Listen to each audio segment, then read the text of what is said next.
시진핑 중국 국가주석이 무려 11년 만에 방한을 했습니다.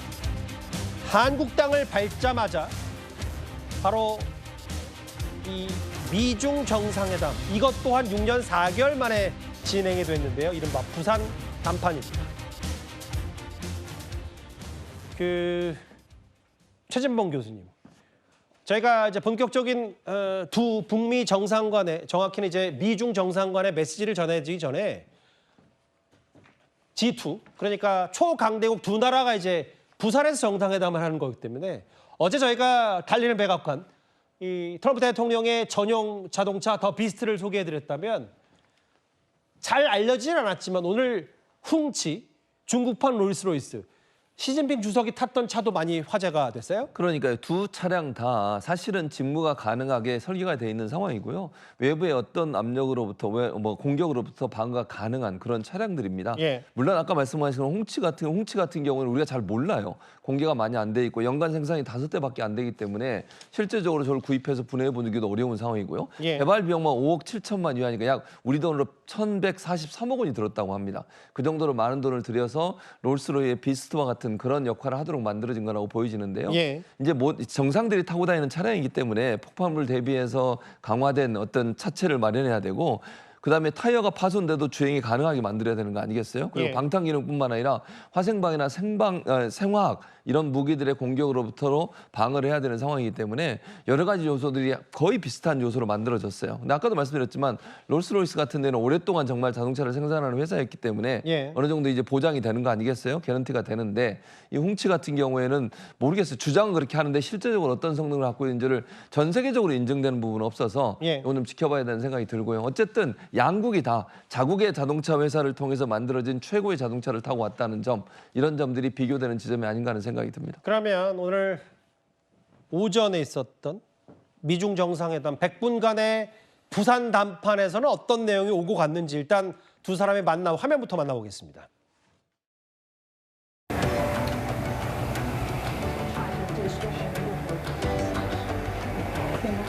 Good to meet you. Good to see you again. Me too. And we're going to have a very successful meeting, I have no doubt. But he's a very tough negotiator. That's not good. We know each other well. Well, thank you very much. It's a great honor to be with a friend of mine, really for a long time now, if you think about it. So I think we've already agreed to a lot of things, and we'll agree to some more right now. 모르겠어요. 제가 현장에 있지는 않았지만 묘하게 뭐 두 정상 다 말은 다 이제 부드럽게 하는데 미묘한 신경 정도 있는 것 같고요. 이게 무려 6년 4개월 만에 만났으니까요. 미국과 협력할 준비가 돼 있고 친구가 돼야 된다. 매우 강경한 협상가 시진핑 주석이다. 그건 안 좋다. 뭐 여러 가지 얘기들을 했는데 이현정 의원님, 네. 전반적인 분위기가 일촉즉발, 완전히 이제 관세 관련해서 무역 전쟁으로 치달을 것 같았는데 일단 한 발 다 물러선 휴전 느낌은 있거든요. 그렇죠. 그러니까 베센트 재무장관이 이미 중국 측과 기본적인 사안에 대해서는 이미 합의를 한 단계였습니다. 예. 자, 그러다 보니 이제 이 히토리라든지 뭐 이런 대도 수입이라든지 여러 가지 문제에 대해서 이미 합의를 한 상황이기 때문에 사실 오늘은 그 큰 틀 속에서 이제 양측의 대화가 이제 이루어진 게 아닌가 싶습니다. 예. 글쎄요, 트럼프 대통령이 시진핑한테 강경한 협상가라고 이야기할 자격이 있는지 모르겠습니다. 본인은 그러면 온순한 협상가인가요? 뭐 두 사람 다 사실은 굉장히 강경한 협상가이고, 특히 뭐 시진핑은 그렇게 표정 변화도 없고, 그러게요. 하지만 그러나 또 이 중국이라는 어떤 이 가지고 있는 무기가 있지 않습니까? 히토르라든지 등등 엄청난 구매력을 가진 그런 무기가 있기 때문에 예. 트럼프 입장에서도 이 간단치 않을 겁니다. 다른 나라들은 사실은 트럼프 대통령이 압박을 할 수 있겠지만 사실은 이 중국 같은 경우는 바로 이제 미국 시장의 어떤 물가 문제와 직결되죠. 사실은 뭐 중국 물자가 없으면 예. 뭐 미국은 굴러갈 수가 없으니까요. 그러니까 양측의 어떤 이 대립이란 게 말로서 뭐 관세 100% 하지만 실질적으로는 다 합의해버리는 이런 것들은 그만큼 지금 서로 간에 무시할 수 없는 그 세력이고, 두 국가 간의 충돌은 뭐 세계적인 충돌로 이어지기 때문에 예. 뭐 그런 문제를 아마 적절한 선에서 타협하고 가는 게 아닌가 싶습니다. 뭐 귓속말도 하고 트럼프 대통령이 뭐 이렇게 쓰다듬는 듯한 모습 보였지만 시진핑 주석은 이제 그렇게 원래 뭐 캐릭터대로 표정 변화가 그리 많지는 않았어요. 근데 다음 화면을 보겠습니다. 이 부산 담판 100분간 이어졌는데요. 이상한 교수님. 전 세계가 주목할 수밖에 없었는데 펜타닐 간세, 히토류. 뭐 이 정도면 1년 정도는 두 사람이 만나지 않더라도 잠정적인 휴전 뭐 이렇게 받아들이면 세계 국제 경제 정서, 증시나 이런 부분들에 크게 민감한 내용은 오늘 없었던 겁니까? 예, 사실 오늘 정상회담의 모습은 보여주기 위한 게 아니었는가. 예. 한편으로 보면은 긍정적 신호라고 말씀드릴 수 있는 것은 양국이 파국으로는 가지 않겠다. 예. 그때 봉합을 하면서 세계 경제를 이끌어가겠다라고 하는 게 긍정적 신호라면 부정적 신호는 예. 장기화되겠구나 하는 겁니다. 이게 쉽게 해결될 문제가 아니겠구나. 그러게요.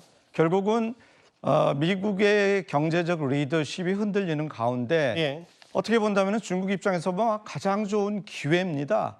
근데 그 기회를 중국이 이용할 수 없는 것은 바로 중국의 경제 발전 전략이 다른 나라의 시장이 되어주지 못한다는 거. 예. 미국은 세계의 시장이면서 자본을 투자하는 그러한 병행된 경제 전략을 기초로 해가지고 세계적인 영향력을 가하는데 중국은 그렇게 못하고 있습니다. 그러다 보니까 미국이 좀 약화된 게 아니냐 하는 우려도 갖고 있지만 한편으로 보면은 예. 이번 정상회담에서 중국이 미국에 끌려갈 수밖에 없지 않을까 그런 의미를 보여주고 있다는 생각이 듭니다. 100분간의 부산 담판을 마치고 두 사람 뭐 별다른 공동 회견문 없이 각자 이제 떠났는데요.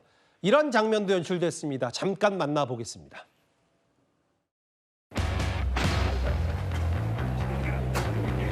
Wait, nobody else is going to the meeting. Nobody else. No. Everybody stay. Stop. 그러게요. 세계 초강대국 정상들이 우리 부산에서 만났기 때문에 여러 보안, 취재 이런 부분에 대한 통제도 철저했고요.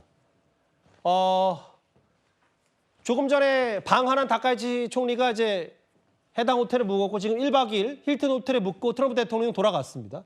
시진핑 주석은 2박 3일 일정입니다. 그래서 경주 코오랭 호텔에 묵는데 일단은 이제 시진핑 주석은 이제 경주로 돌아갔고요. 장유희 변호사님. 네. 어제는 이른바 반 트럼프, 노 트럼프 시위가 경주 박물관 일대에서 경찰과 대치가 있었다면 오늘은 이제 반중 집회도 경주에서 있었던 모양이더라고요. 그렇습니다. 일단 미중 정상회담장의 근처에서 반중 그리고 중국을 규탄하는 시위가 있었는데요. 김해 공군기지 인근에서 이 중국 시진핑 주석을 좀 비판하는 그런 집회가 열렸습니다. 이런 부분과 관련해서 경호가 상당히 지금 최고 수준으로 끌어지고 있는 상황과 관련해서 그 묵고 있는 숙소 인근에는 가림막이 설치되기도 했었고 예. 또 동물 보호 단체에서는 지금 이제 한국인들이 사랑하는 그 팬더 푸바오가 중국으로 가지 않았습니까? 그래서 푸바오를 또 돌려달라라고 하는 그런 이제 중국을 향한 메시지를 거듭 이제 타전하는 그런 시위가 잇따라 열리기도 했습니다. 이재명 대통령이 주인공으로 봤을 때 지금 순서대로 우리로서는 미국 먼저 만나고 그다음에 오늘 일본, 이제 앞으로 주말에 시진핑 주석과 한중 정상회담도 였는데 글쎄요, 최전문 교수님. 네. 오늘 중국이 외교적 수사일지 모르겠지만 임진왜란을 꺼내 들었어요. 여러 지금 오늘 핵추진 잠수함 얘기도 있고 여러 해석이 많이 나오죠. 저는 뭐 임진왜란 얘기를 하면서 혈맹 얘기는 했는데 저는 우리의 혈맹은 미국입니다. 한국 전쟁에 참전해서 우리를 도왔고 우리와 함께 싸웠던 사람은 미국입니다. 그래서 혈맹은 미국이 맞고요. 예. 중국이 이제 저렇게 얘기하는 우리나라의 관계를 좀 개선해서 잘 지내보겠다는 의도라고 생각해요. 저는 그걸 받아들여야 한다고 생각합니다. 뭐 우리가 혈맹이라고 생각하지는 않지만 중국과 우리나라가 잘 지내는 것은 우리 국익의 이익이 되는 거예요. 이재명 대통령이 늘 얘기하는 것처럼 실용주의 외교를 하겠다는 거 아니겠습니까? 저는 그런 차원에서 본다면 중국과도 미국과도 잘 지내야 돼요. 다만 어디가 혈맹이냐고 우리한테 묻는다면 이재명 정부는 혈맹은 미국입니다. 예. 그건 명확한 사실인 거고요. 다만 중국이 우리의 경제적으로도 그렇고 안보적으로도 중요한 파트너인 건 분명합니다.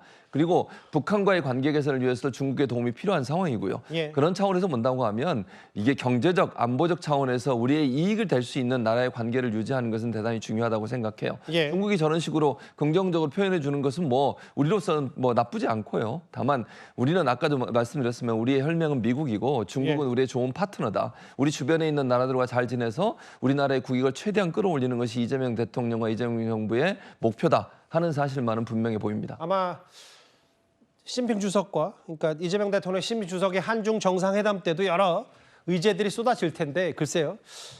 이재명 대통령 취임 후에 첫 중국과의 정상회담이기 때문에 아무래도 관심이 쏟아질 수밖에 없습니다. 그 전에 우리 앞마당 부산에서 이 미중 정상이 만났습니다. 서로 치명적인 서로 겨루는 건 없었고 일단 휴전 상태인 것 같습니다.